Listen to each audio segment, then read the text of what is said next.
when you think of the lives of your parents or grandparents, you could sort of describe it as a three-stage life.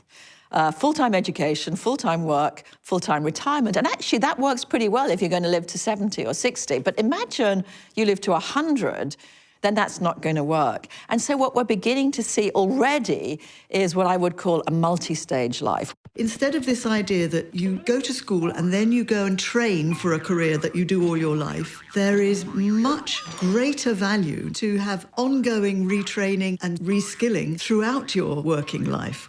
There are all kinds of opportunities. You don't have to be able to continue exactly what you were doing before. It might be that people go back to school or go get some other sort of training or pick up a second career that looks a little bit different than their first career because they're not going to be able to retire, but they're not going to be able to continue doing what they did in their 20s or 30s or 40s.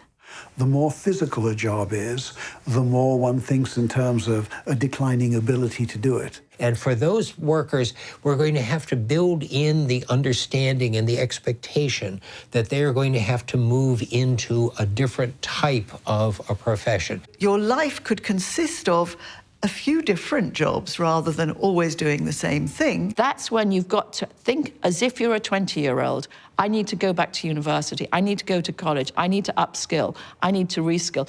You would be more sensible, by the way, than rather than putting your money into a pension, putting it into your own education.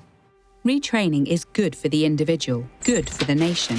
It makes economic sense for governments to do more to facilitate it, to embrace midlife re-education with the same commitment as they give to childhood education.